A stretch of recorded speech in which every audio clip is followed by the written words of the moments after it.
Ladies and gentlemen, welcome to Hero Movie Podcast, your greatest source for superhero movie discussion in the multiverse. I am your host, Adam Portrais, and I'm joined by Sean Keenan. Heidi said yes. And, of course, Bruce Leslie. I'm a prickly pear, and Heidi, it's not too late to turn back. Let me tell you, kids, we are not turning. We hope you didn't turn back from watching The Punisher on Netflix, because this episode we are talking about the first 6 episodes, and man, oh man, there's been some controversial things online, and I'm sure we'll talk about some of them, because some people I think really get this show, and others I think may not really get kind of what's going on here, but we're going to cover all of that here on HMP, because you know what? That's what we do around here, doggone it. That's what we do. And we do what we do because of the people that help support this program over at patreon.com/HMP. All 37 of you, thank you so much for keeping this program going. And we're going to talk about one of the benefits that you get from being a member of patreon.com/HMP at the end of the program. And we're coming around to the beginning of next month. And let me tell you, you guys are going to want to be on board for December because we got a couple of new interesting things for you there. So get on that patreon.com/HMP. Oh man, I think we're going to have a whole heck of a lot to cover here, so I am just going to jump right on into it here. Let's go ahead and listen to the trailer for Marvel's The Punisher. Gentlemen, I'm the only authority you will need. I point, you shoot. Did you kill the target? What did you see? Things over there were different. What we were doing was wrong. You did what you were supposed to do, right? Now the only person you're punishing is yourself. Frank Castle? I got something I need to show you. I still have the video files. The U.S. military turned you into a hitman, Frank. I'm looking for Frank Castle. The Punisher? I think you know about my case. Castle's the last witness. We can either clean this up or let him take us down. They killed my family to get to me.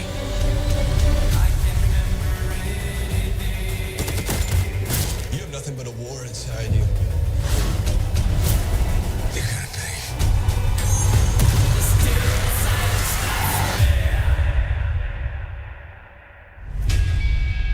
Stay out of my way. This is not your fight.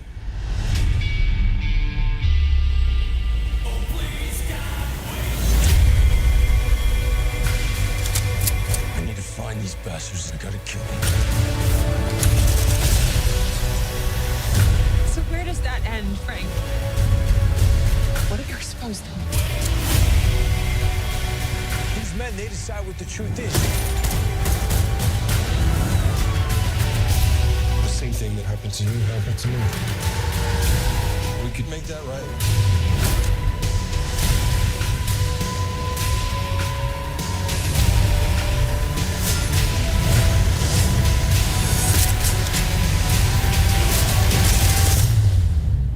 The world needs to see the truth.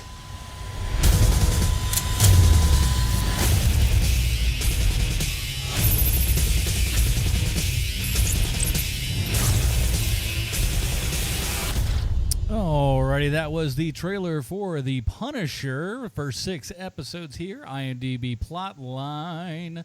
After the murder of his family, Marine veteran Frank Castle becomes a vigilante known as The Punisher with only one goal in mind: to avenge them.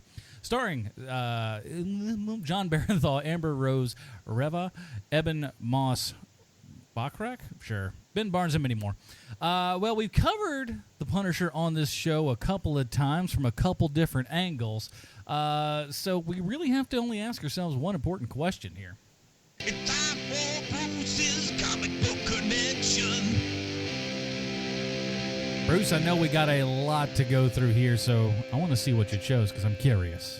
Well, the nice thing is I get to divide it into 2 for this one. So The Punisher first sprang to life on the pages of Amazing Spider-Man in 1974.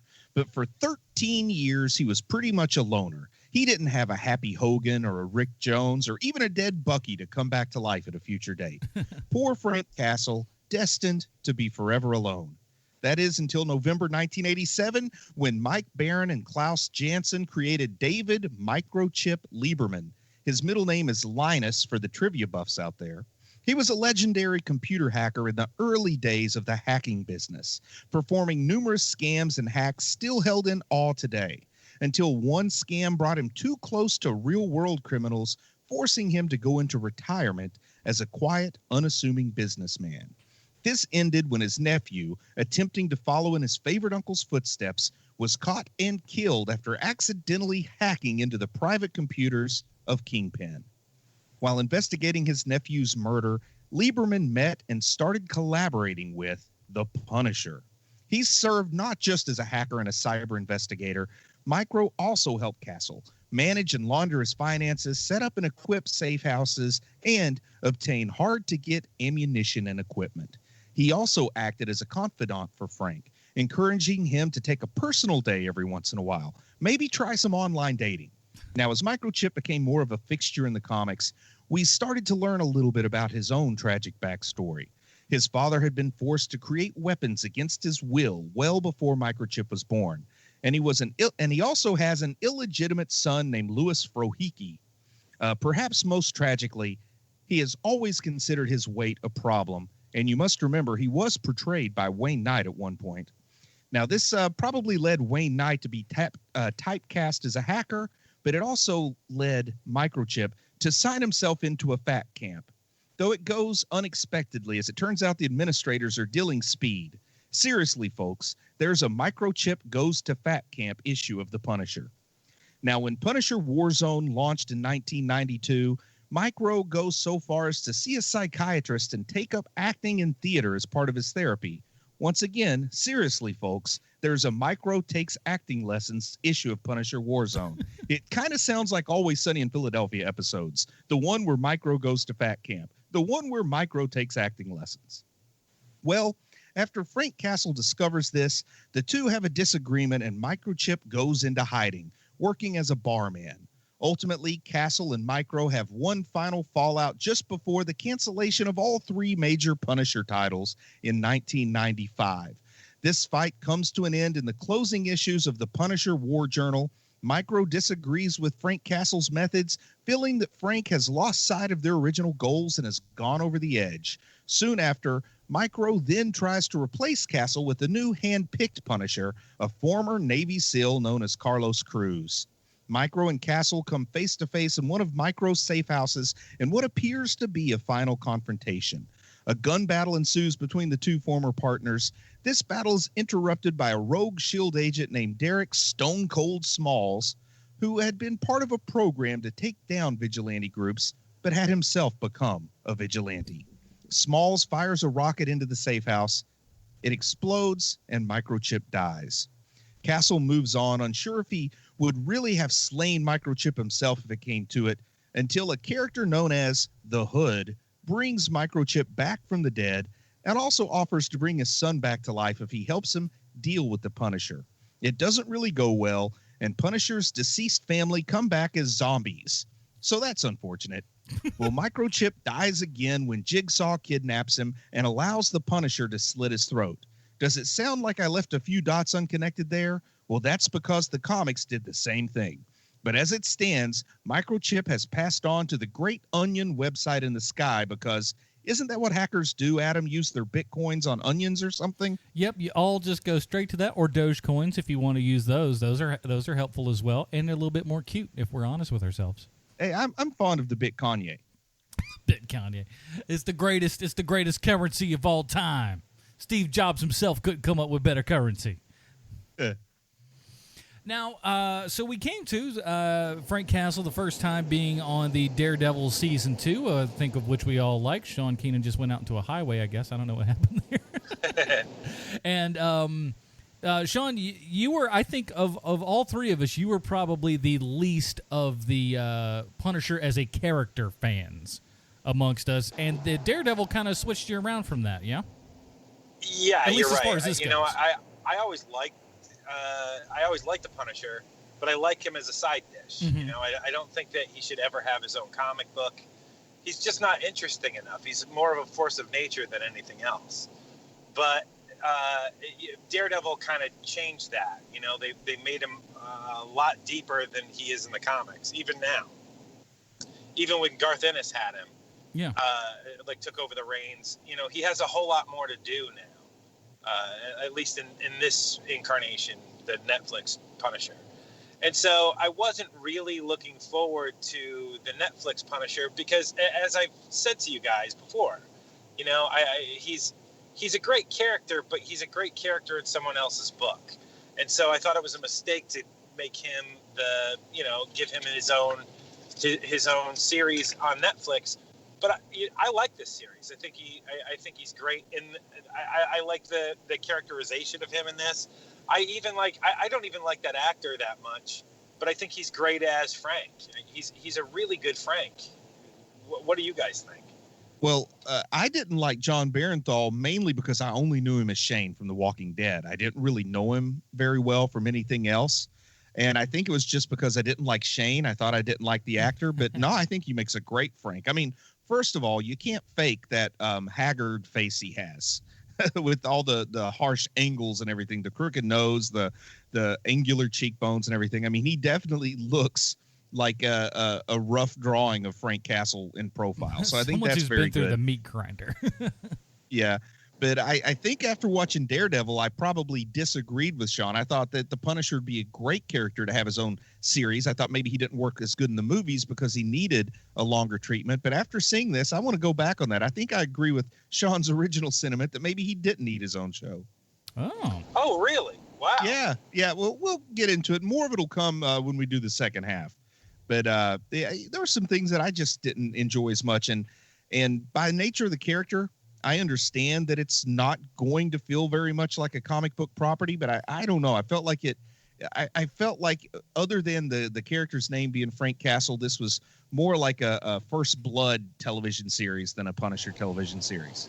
Which I'm totally fine with because I love First Blood. You know, I think that the character of Rambo in First Blood is great. It's a great character. Anything outside of that first one is awful, but the first one is great. And you know, I love the movie First Blood, but when it comes to Punisher should be more like the sequels and less like First Blood in my warped mind. See, and I think you're going strictly, and you correct me if I'm wrong in this assumption, that you're going for more of the comic book world of it, which is what I think Sean is kind of going against, which is the kind of like, hey, I've got all this stuff. Like, was your biggest Punisher fan? Were you digging it the most when he had the van and all that crap? Yeah. See, that makes more sense to me. I think it makes sense that Sean and I mean, we saw it from a different point of view back during season 2 of Daredevil, and we still see it from a different point of view now. At least we're consistent. See, I liked it when Ennis and he especially like he said so specifically in the book is like, hey, I'm getting rid of all the fancy crazy crap that I used to have and all that stuff. There's no big sort of warehouse. There's no crazed vehicles or anything. It's just a man on a mission. But I mean, Garth Ennis's The Resurrection of Ma Nucci is probably one of my all-time favorite Punisher storylines from Marvel Knights. But it still has more comic book feel, even with the gritty Garth Ennis stuff, than what this show has. To me, just to me, it just seems to be lacking just a little something that gives it that escapism feel that I like when I'm even reading the Garth Ennis version of Punisher. Well, I feel it needs to, like, I kind of like how it's staying in this regular sort of thing, and we don't have, at least as far as this one goes, switch, a lot of like crossover with the regular Marvel verse that we've already gotten in Netflix here, and keeping it more in that realistic thing, because that was what was so great about Daredevil specifically, is that they kept it very kind of like, hey, this is real world sort of stuff. There's comic booky kinds of stuff in this real world. And they kind of kept going through that until we get to, Iron Fist, where we go a little bit above and beyond, a little bit more mystical, a little bit more far-fetched and tough to believe. But this also kind of brings that back a little bit and keeps us down at that, like, more realistic New York level as opposed to the, crazy absurdist Avenger level, if you will. But even like the blind lawyer superhero that was trained by a blind ninja, it still has that comic book throwback kung fu movie feel. I mean, it has those Frank Miller touches that still feels enough like escapism. Too often with Punisher, I'm not feeling any kind of escape from reality. You know, it's funny, man. I'm glad that you guys brought up Iron Fist because, you know, we had a batch here of pretty subpar Netflix stuff. You know, I think it started with the second half of Luke Cage, where that first half of Luke Cage is awesome, but then it gets in the second half and that's not so great. Then that flips over to Iron Fist, and Iron Fist is just awful from beginning to end. And then it goes to Defenders, and Defenders is good when it's good, but it's bad when it's bad. And so I was really kind of getting a malaise with the Netflix stuff until this. And, you know, I've told you guys this off air before, I watched this thing all the way through in one sitting one day. I can't even possibly imagine watching Iron Fist in one sitting. You know, and it's different. I mean, you know, it's still got that same Netflix Marvel feel where New York is ugly, and you know, there's a lot of awful happening around our characters, but it's also different enough to where it's like, oh, here's the hallway fight. Oh, here's the part where the big flip happens, where there's going to be a different bad guy that we didn't even see coming. Like, you know, there was none of that in this, and I really like the pacing of this. I like the acting in this. And, you know, talking about Barenthal always plays a screaming, like spewing bile psychopath type character. Yeah. Or, I mean, he's either a psychopath or he's just awful. Yeah. You know, and and that's all he plays. And in this one, he has a lot more dimension than that. And that's why I think he works so well. And, you know, my fiance, Lindsay, actually had said to me watching this, she was like, what was he before? Was he a boxer? Was he a boxer? He's just got that messed up face. Yeah, because his face is so messed up. It does look like he was a boxer at one point. Yeah. You know? Yeah. And I mean, while we're talking here, I'm just flipping through the Garth Ennis, Steve Dillon hardcover that I've got for Punisher. And I'm telling you, man, that Steve Dillon profile has all the same crags in it that Barenthal's has. Yeah.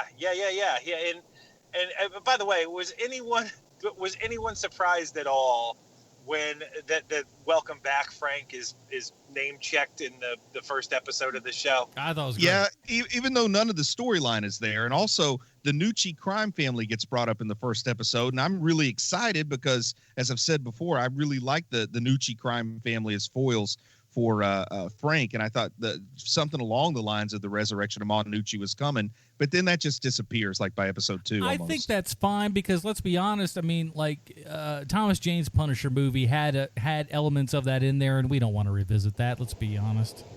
Well, Ray Stevenson's was probably a little better, but wasn't that the one that had Jigsaw? I think so. Yes. Yeah. But there's no Looney Bin Jim in this show, which I could have gone for something like that. Like, I could have gone for just a little bit of a comic book element. But I mean, that isn't what this show is. You know, like this show is so boots on the ground. Like this is something that could have happened. Like they're not going to have a lot of elements like that, at least not right away. Which tells me, I'm sorry, go ahead, Bruce. And I was also just going to add, like, flipping through this Garth Ennis book here, trying to figure out why it is that I really love this run in the comic, but the show turned me off a little bit. And I guess the biggest part is Garth Ennis's violence is over the top. Like, there's no realism to it. Like, I'm seeing this whole building explode while Frank walks away. I'm seeing, like, charred skeletons on the ground while the cops go, yep, typical Punisher. And I also am seeing Frank dish out all kinds of punishment, as his name would imply, but there's no extended scenes of Frank being tortured and punished.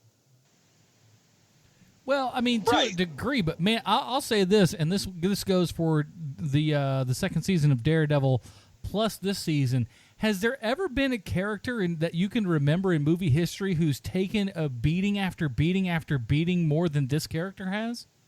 Heck Holy no, man. cow. Not even close. I've never seen anyone just get demolished like Frank Castle does in this Netflix. At least nobody that doesn't have some kind of healing factor or something. Exactly. I mean, he's just a dude. It's amazing. I'm just like, I don't know how there are pieces of him that are still holding together. There is a whole element of first act of Kick-Ass in this whole show for sure. Yeah, and and I guess when I'm saying there's not enough fantastic escapism, because believe me, man, the world's a crummy enough place. When I dive into the speculative fiction that I like so much, like comic books, etc., a big part of that is the escapism, and there's not much of that here. Except you could say that no real person would still be alive by the end of this show. Bruce is like, I just want to see Frank on a hang glider. What's wrong with that? Man, I would love it with a big hang glider with the skull painted on it while he's hang gliding to do his patented hang glider bazooka attack. I would love that. That sounds like it's right up your alley. It makes more sense that way. And also, I mean, right in episode 1, I'm a little miffed because we're not even 15 minutes into the episode and he's burning the vest with the skull painted on it. You know, because they strung us out through Daredevil season 1 before Matt Murdock finally put on the costume in the last episode. And then they strung us out in season 2. Frank didn't get the skull on his Kevlar until like near the end of the season. And then they're going to go back to that again and have him burn it at the beginning just so we have to sit through a whole season until he puts it on again at the end. You know, I say I'm watching this because I like the Punisher in the comics. Just let him keep the skull. How hard would that have been? I think that you would probably like to see the white gloves and boots also.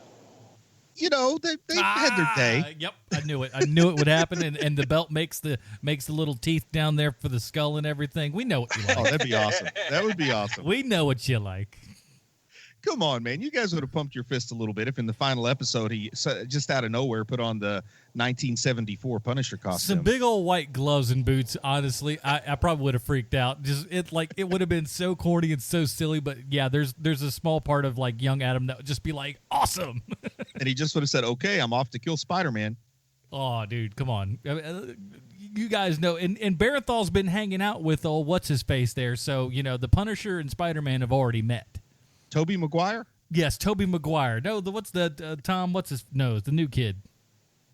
Nick Hammond?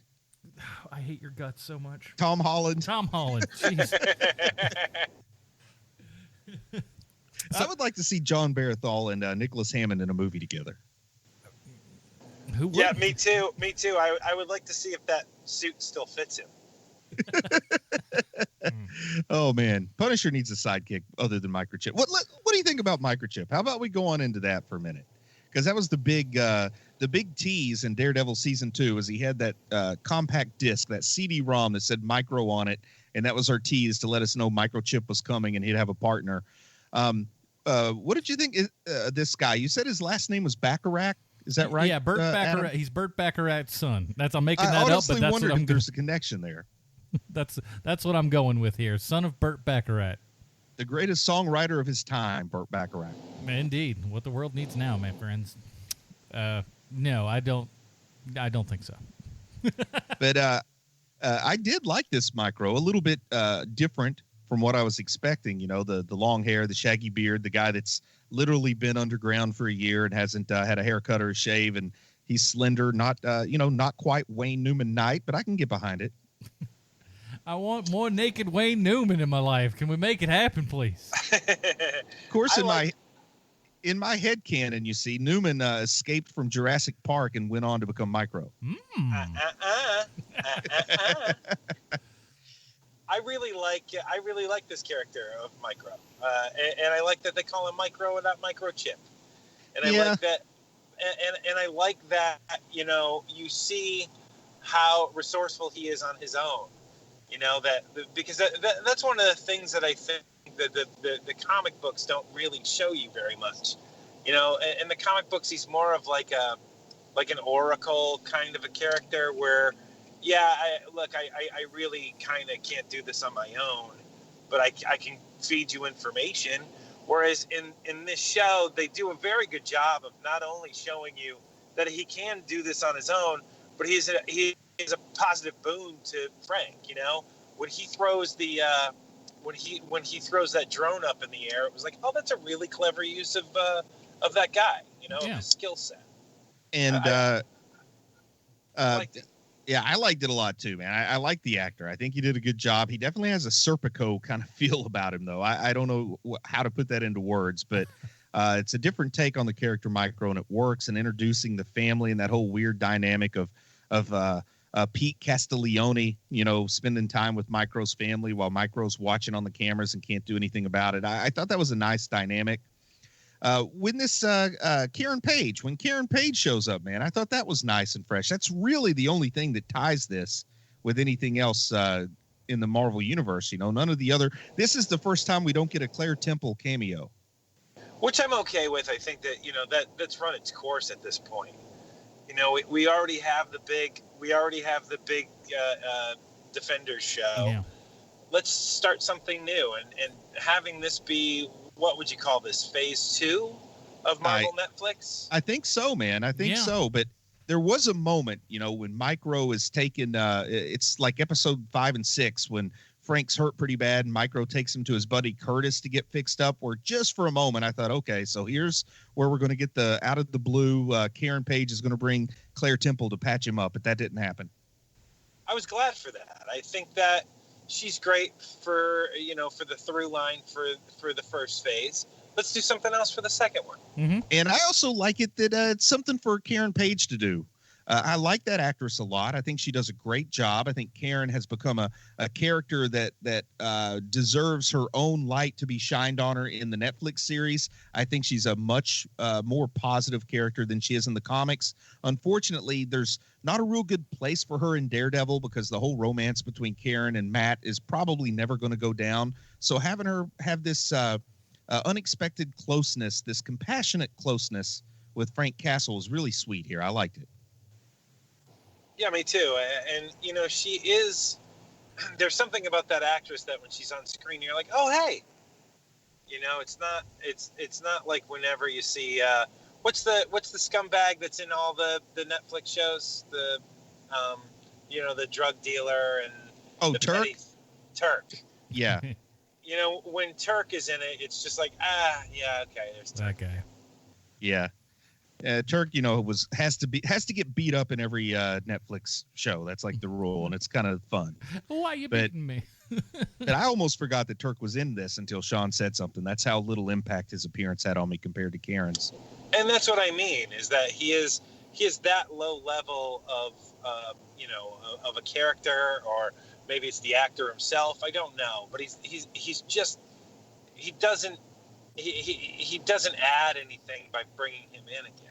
The thing is with that guy is like he's got one of those faces that you're kind of like, I know him, and you like he's just not something. Maybe it's how they've written him or something to where he just doesn't have quite that presence that you certainly remember that character at any time. Give him a big bolo tie or something. Make me, Yeah, he's definitely no Mahershala Ali, man. That guy, he became my favorite actor overnight when I saw Luke Cage. Man, you're not kidding. That guy had such a killer year. So what are your guys' take? In particular, yours, Sean. I'm curious to hear what you have to say about this Homeland Security agent, a totally new character introduced for the first time in the show. She's not from the comics, not from any of the previous Netflix show. This Dinah Madani. I like the character. The actress herself, I there's something off with her. I like the idea of that character. It also would make sense that she's not just some beat cop, which I thought they did a good job with that. And I for some reason I was expecting to see like a Detective Soap type character. I'm glad we didn't see anything like that. She's a good character. I would have liked to have seen a stronger actress play that role. Because one thing now, I'm not going to talk so much about her acting abilities, but just as far as the look that they captured when they cast her, like a little bit of it is casting her, some of it's wardrobe, some of it's hair. But before she even opens her mouth and says a word, as soon as I see her on screen, I know everything about this character. And it's very rare that something just seems to be so believable, like even before she begins acting, just seeing her like the way that she's it's like she's hot, but she like gives herself that kind of not great haircut because she's working in this traditionally male role where she feels like she has to ugly herself up a little bit. The stern look on her face because she's tired of all the crap she has to put up with. And I mean, just before she even says a word, I feel like I know a big part of her story. Yeah, I agree. But she has to be twice as tough because she's in a field where blah, blah, blah, blah, blah. The character that I love is I love that C. Thomas Howell is in this movie, or in this TV show. Almost every show is either made immensely better or immensely worse with C. Thomas Howell. Nothing stays exactly the same when he shows up. Totally agree. And he's got this weird secondary career now where if he shows up, you pretty much know that he's going to be a dirtbag. Like, it's just what happens with him now. And it's because of the way that he's aged, where he looks sort of like pumpkin-y almost, you know, like his forehead kept growing and the rest of him didn't, or something. Right, exactly. And you know, like putting a goatee, slapping a goatee on him, like it just looks weird on his head, and it's pretty perfect. And so when you first see him, you're like, oh, this guy is a bad guy, clearly, and there was something nice about having him there, you know. And it's one of those things where it's like, this guy has come so far in his career that now when I see him, he isn't like a secondary, like, oh, you guys couldn't get Ralph Macchio, you know, like now he's like his own dude. And and having him in this was just awesome. I like that, man. I like that. I do want to go back to Madani a little bit because in particular, I want your take on this, Sean. But has her character gotten to be sort of like a archetype character, kind of a tropish character? Like, I never watched Homeland. I know you worked on that. I feel like since the world changed about 16 years ago, that more of this type of character may be creeping into media, but I tend not to watch a lot of procedural type stuff. Is she kind of a stock character, or is this something maybe a little new for this show? Well, let me ask you this. Is she sort of a loose cannon? Yeah. Does she have an information wall? Yes. And she also falls for the bad boy. It is stock and standard, like paint by numbers. This is who this character is. Frank Castle, I think I'm falling in love with you. And it's not it's not necessarily a bad thing that you have one of these characters on a show like this, because you have such extreme characters on this show. You're gonna need something to root it down, you know. Like you got a guy who pretends that he's mentally disabled at the beginning of the show, and he actually is like a serial killer, but for good, you know. Like, yeah. Like, so when you have characters like that, you have a lady who used to be a paralegal who is now a reporter. You have, you know, I mean, it's all over the place. So you need to have something that audiences, especially mainstream audiences, can go, oh, well, I know who that character is. Yeah, kind of like a butler who works his way up to being governor. Well, exactly. It's like that. And which leads to the question: if Karen gets her own show, will we call that show White Benson? I've already been calling her the White Benson. How did you know that? I can see your thoughts and dreams. Oh man, we're one mind and two bodies, Sean. We're gonna make up a shirt. We're gonna make up a shirt that says White Benson and send it to Karen's people. I like it that you even call her Karen. The True Blood Lady is what I call her. The True Blood Lady, but not the star. Now, when Billy Russo shows up, you know, the handsome, extremely handsome actor. First off, like I'm just offended. Actors should not be allowed to be so handsome, and spread some of that around to the regular folk. But were you guys familiar enough with the source material that his name gave everything away, or were you along for the ride here?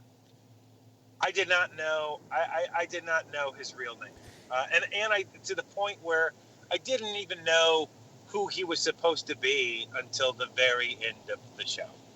Yeah, because as soon as they introduce him as Billy Russo, then I kind of, like, at that point, there was no mystery. Because, you know, they try to play that, like, is this a guy that Frank can trust or not? You know, because the whole idea in The Punisher is that you can trust no one.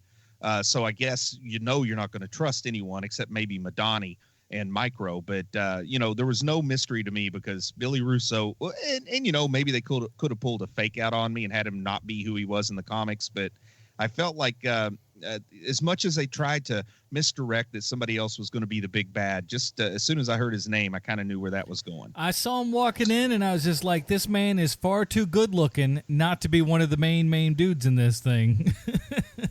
he ain't no side hustler character. He's in on the big hits. And on in this fact, one. he was so slender and pretty that it was hard for me to believe he was actually a Special Forces Marine. Right. Well, and that was my question: is that isn't he in the comics? Isn't he like the son of a gangster or something? Well, let me ask you this: does his last name end in a vowel? It does. Does he have slick back hair? He does. Does he drive a nice car and wear leather? He does. So see, I'm good at this too, man. I'm proud of myself. You are pretty good at it. You're pretty good at it.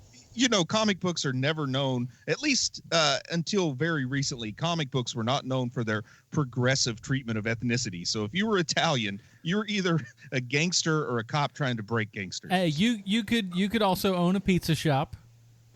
Or you're pay protection money. Or you're trying to stop that, ape from throwing those barrels. Yeah. Yeah. Oh man, that's true. But new evidence has shown that Mario may have been Portuguese, but don't tell anybody. What? But yeah, man, Billy Russo, man.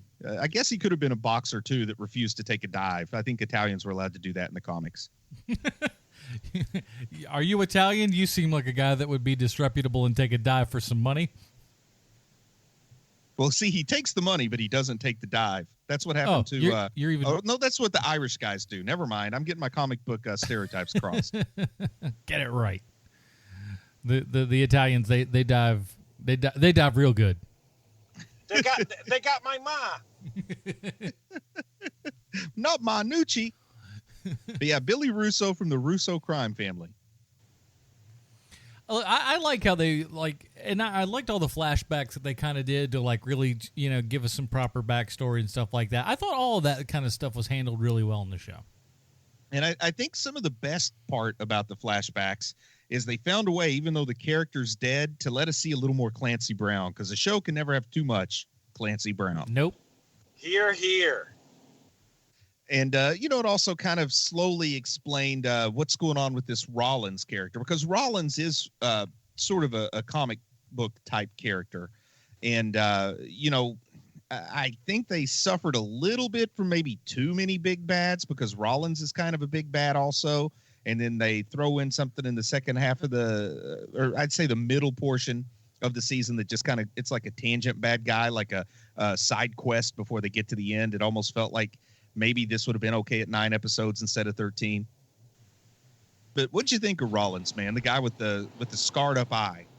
Yeah, Agent Orange. I think he's okay. I like that character. I like that actor. Yeah. I like that they don't really know his name.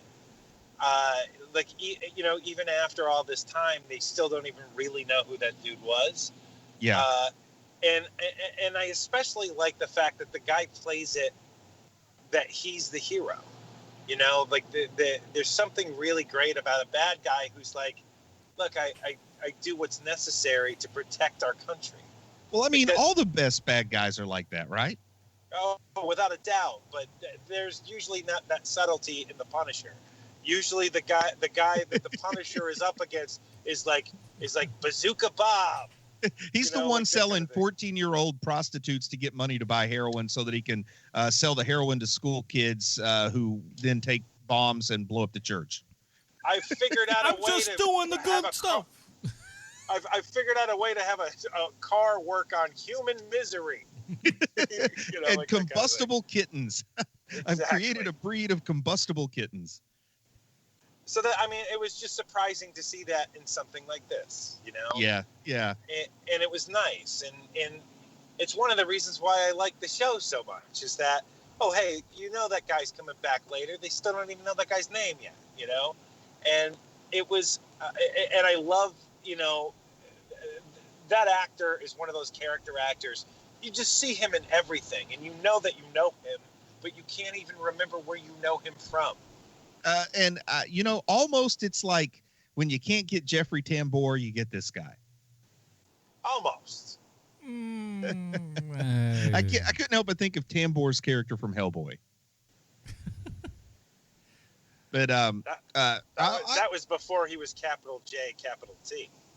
that was pre-Arrested Development. It is pre-Arrested Development, but it is post Larry Sanders Show. Oh, okay. Good time in his life. Man, I'll tell you this, the micro flashback, because we get a lot of flashbacks of the Punisher, man. And to be honest, I think we get maybe too many of the kind of key moment, too many of that moment where the agent in Kandahar gets shot. But the flashback to Micro, like telling us how Micro wound up where he is, that was a heartbreaking flashback. That one worked real well on me. Yeah, me too. But again, this show, at least he's not in that damn raft for 3 years. That's true, man. That's true.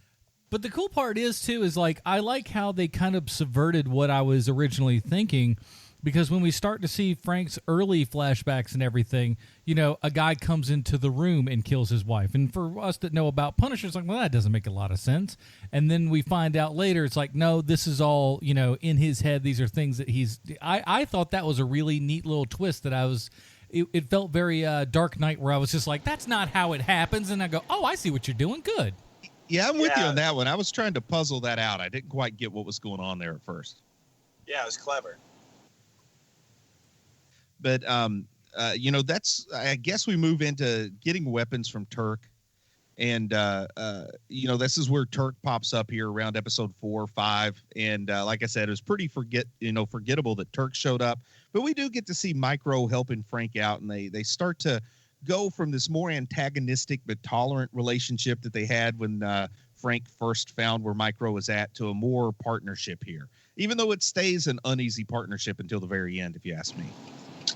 Yeah, I think so too, but that's what makes it work, and one of the other things that I really like about it, about Micro and, his family and his baggage, is that his son is a prick. Like, that kid was awful. Yeah. And he's awful almost throughout until Frank starts throwing a football with him.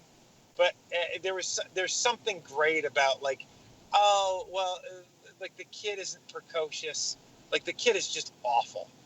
And I love how bad he is, to the point where Frank even says to Micro, hey, your kid's awful like you are.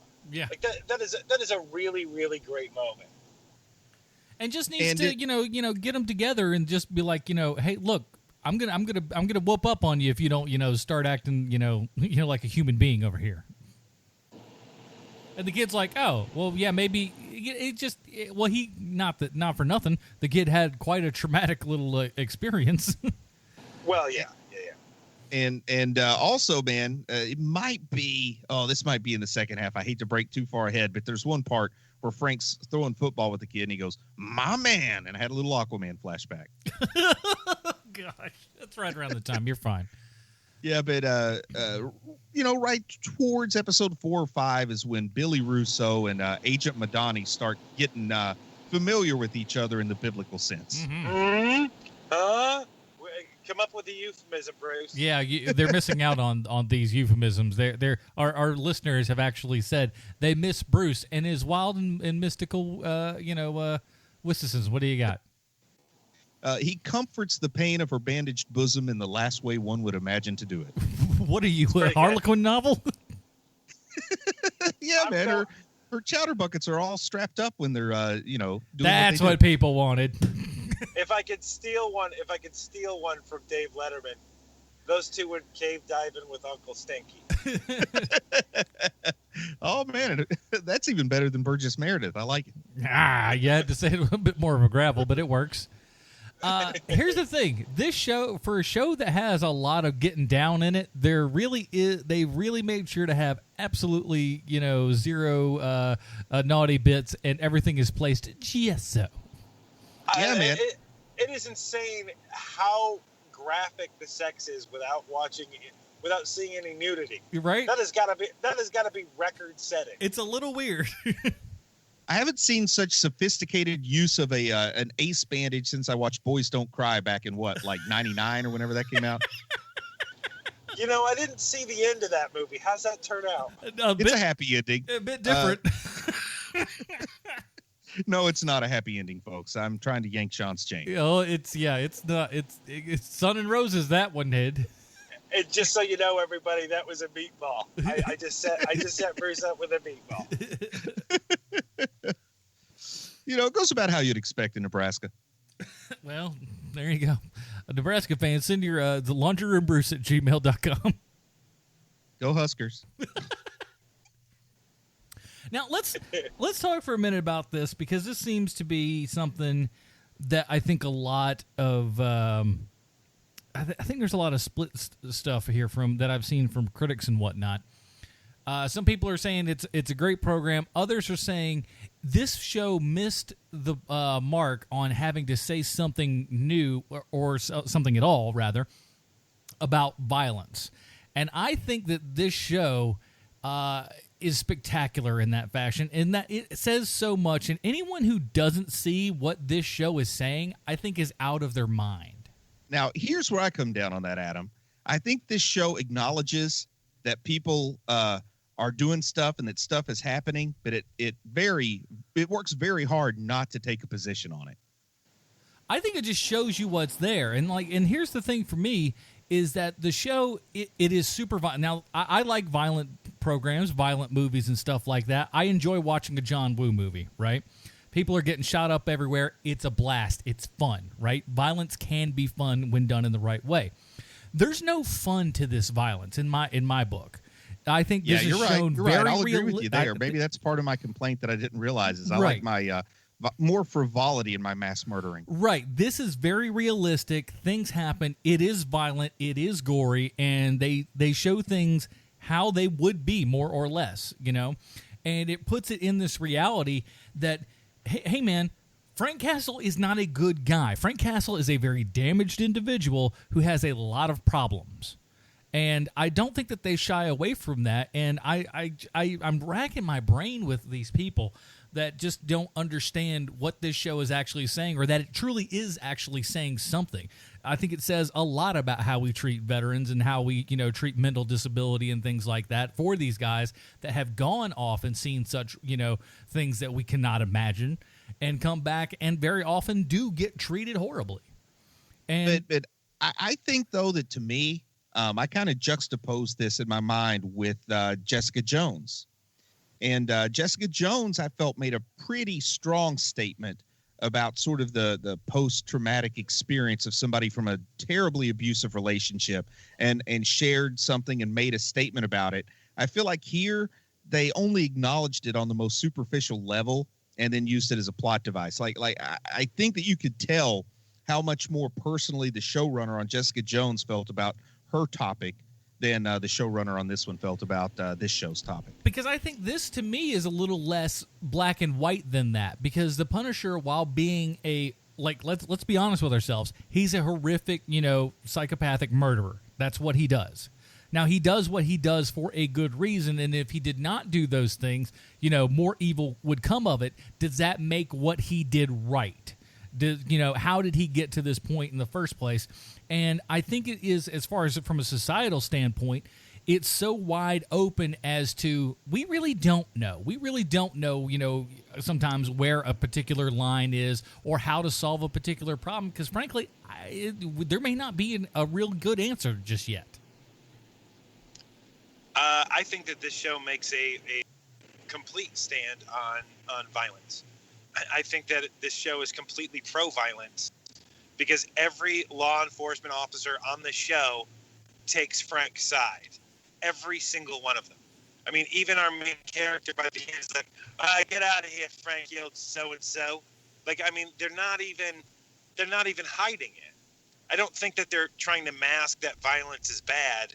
I think that they're saying that there is a need for violence in certain cases, and this is why. And I think that I just think that they're suggesting that there's something to talk about, but not wanting to talk about it, which makes me wonder if they weren't making a mistake to even draw my attention to it in the first place. Like, they have these support group meetings that look very much like an AA meeting or something. Yeah. For people dealing with adjusting to life after getting out of the military.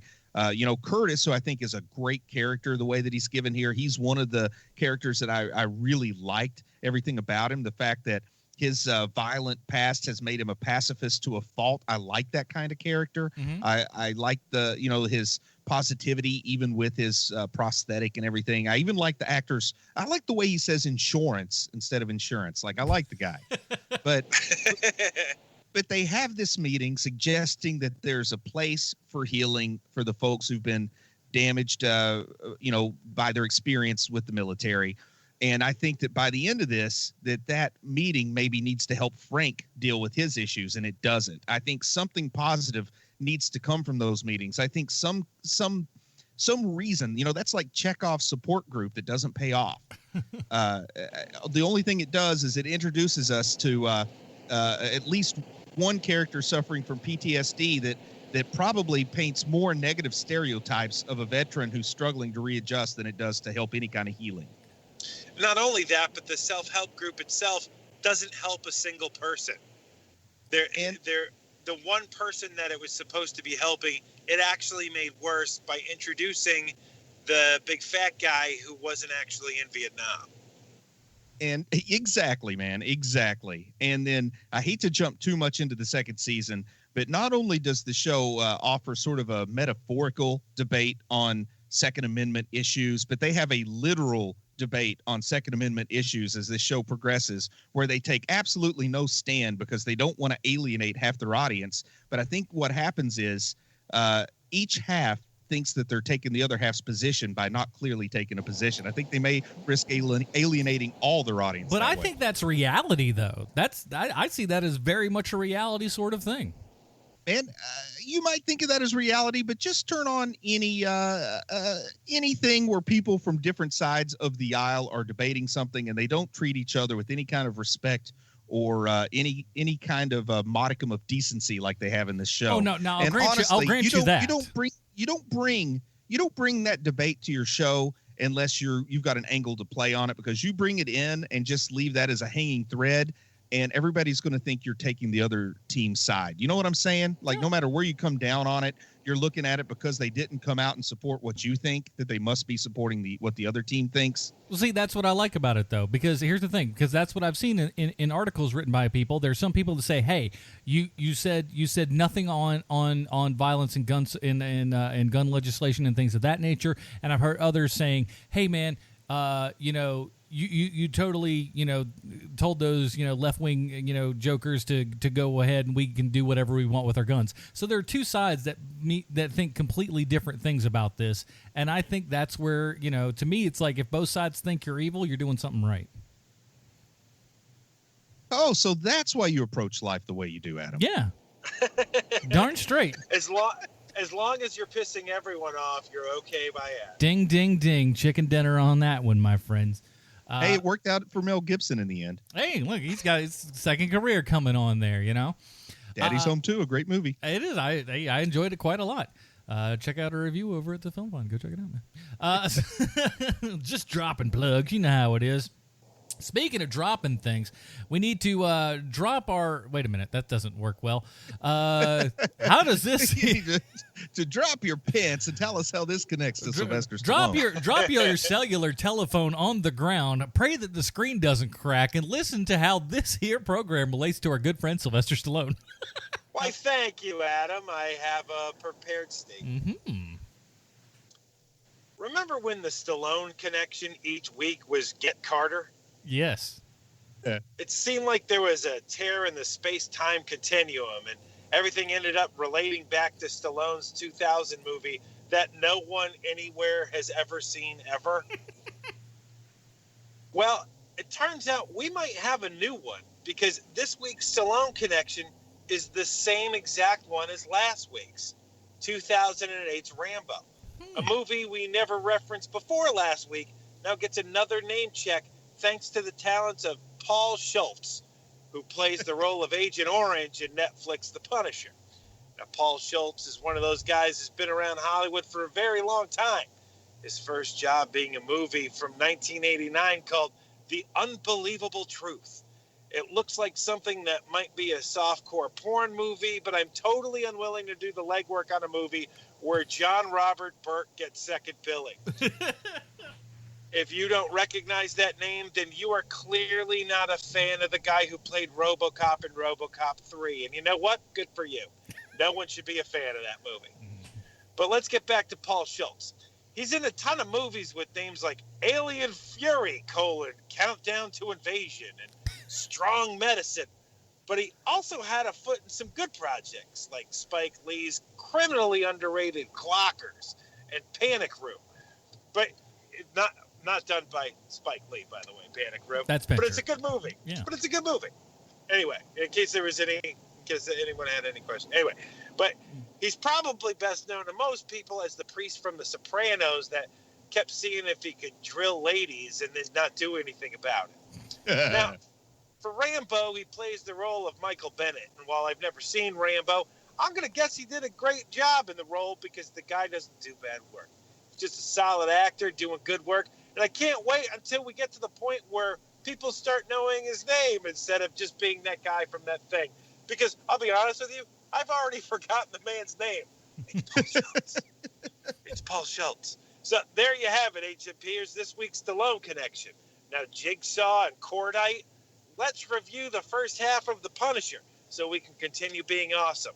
Because I don't know about you guys, but I've been pretty awesome this week. I was a big fan of him on 24, and yes, and if anyone has not seen Rambo, the last Rambo movie, do yourself a favor. It is good. You've never seen so many people get shot with 50-millimeter bullets in your entire life from a span of about 2.5 feet away. Oh my goodness, those are big bullets. Quite the ordeal, that flick. It's real good, and he plays kind of a jerk in it. Surprise, surprise. What a surprise! I know that's going to take a lot of people off track going, this seems a little weird. But here on Hero Movie Podcast, we have our own patented, that's right, I said patented, Robin rating system. If you'd like to check that out, head on down to facebook.com/Hero Movie Podcast, and it's right there at the top of the screen. While you're there, why don't you throw a like on that bad boy as well to find out, all the stuff that we're up to, man. So, Bruce, where does the first half of The Punisher on Netflix fall on the Robin rating system for you, sir? Well, as is tradition, I'm going to hold my Robin rating until we do review the second half. Make up a Robin that's not there. That's my point. I'm going to rate the season as a whole. A Robin that's not there would be Robin Right Pen or there whatever. You go. But Robin, anyway, hey, that's pretty good. That's I'll have a couple good. of weeks to consider it. I'll go back and watch some of it again. I think people can tell it's not doing a lot for me so far, but who knows, man? By the time we finish this off, I may have a change of heart. You never can tell. It might swing around. Keenan, what are your expectations?